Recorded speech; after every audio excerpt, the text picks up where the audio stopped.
All right, let's get into it. Today, we're taking a hard look at one of the biggest stories in medicine right now, those GLP-1 drugs, and we're connecting it to a huge, almost invisible health crisis that's unfolding in India. It's a story about a so-called wonder drug, where it hits its limits, and a problem that's way, way bigger than any single pill can solve. You've absolutely heard of these. Drugs like Ozempic, Wegovy, they've completely taken over the conversation about weight loss and diabetes.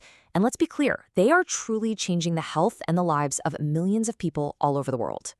But, and this is the big question for today, can this revolutionary class of drugs actually fix a silent, creeping epidemic that's affecting hundreds of millions of people?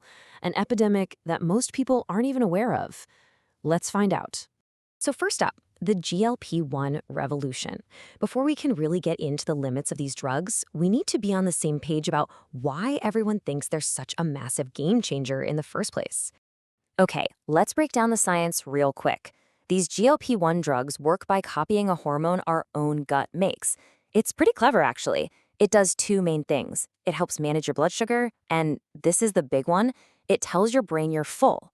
That powerful 1-2 punch often leads to pretty significant weight loss, making these drugs a total game changer for fighting both type 2 diabetes and obesity. So yeah, the media called them wonder drugs. And honestly, it's easy to see why. The potential is just massive. I mean, we're talking about a tool that could finally help us bend the curve on some of the biggest public health challenges we face. But that's just one side of the story.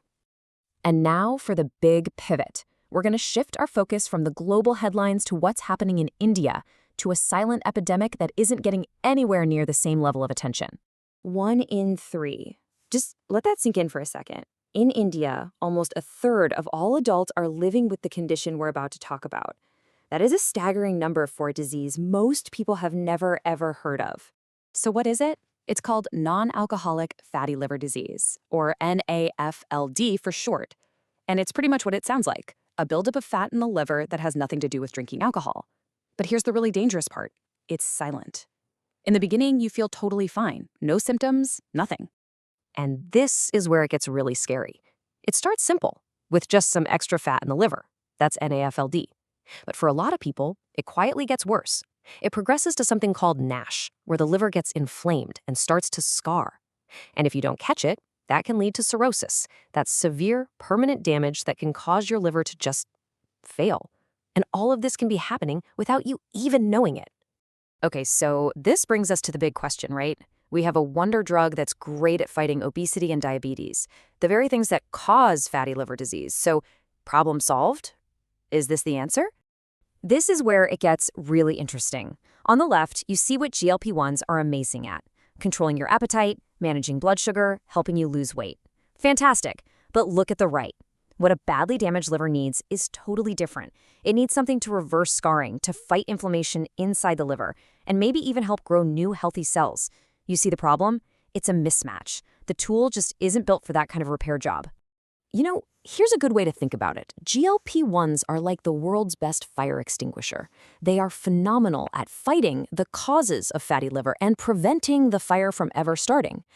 But they're not designed to rebuild the house after it's already been badly burned. They don't directly fix a scarred-up liver that's starting to fail.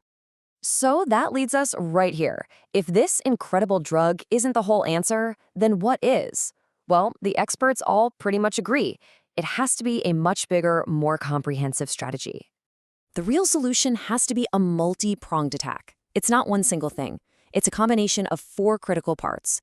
We need early diagnosis, we need lifestyle changes, we need new drug therapies, and we need smart public policy. No one piece of this puzzle is going to solve it alone. First step, diagnosis. We have to find this disease before it causes permanent damage. That means we have to start screening people who are at high risk, anyone with diabetes or obesity. And we need to develop better, simpler tests to catch it early, before that irreversible scarring sets in. The second pillar is the foundation for everything, lifestyle. It sounds simple, but we all know it's not easy. Diet and exercise are still the most powerful tools we have to prevent and even reverse fatty liver disease in its early stages. Honestly, for millions of people, this is still the best medicine there is. But look, let's be realistic. For someone whose disease is already pretty advanced, lifestyle changes might not be enough to turn things around. And that's where science is in a race to find new therapies. drugs that are specifically designed to go in and target that liver scarring and inflammation. That's the next frontier. And finally, public policy. You can't fix a problem that affects 1 in every 3 adults, 1 person at a time. It's just not possible. This demands a massive public health response. We're talking about national campaigns so people even know what NAFLD is, policies that make healthy food easier to get, and just making a simple liver check a normal part of a doctor's visit. So let's bring this all home. After looking at the hype, the terrifying scale of this silent problem, and all the real-world complexities, what's the one thing you should really take away from all this? It's this. There is no magic bullet. As incredible as drugs like the GLP-1s are, they can't solve this crisis by themselves.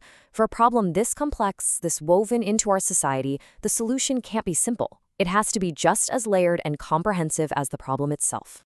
Which leaves us with a final, really critical question. With hundreds of millions of lives on the line, the race is absolutely on. But what's the winning strategy going to be? Is it a new pill that can actually repair the damage? Is it going to be a bold new policy that changes what's on our grocery store shelves?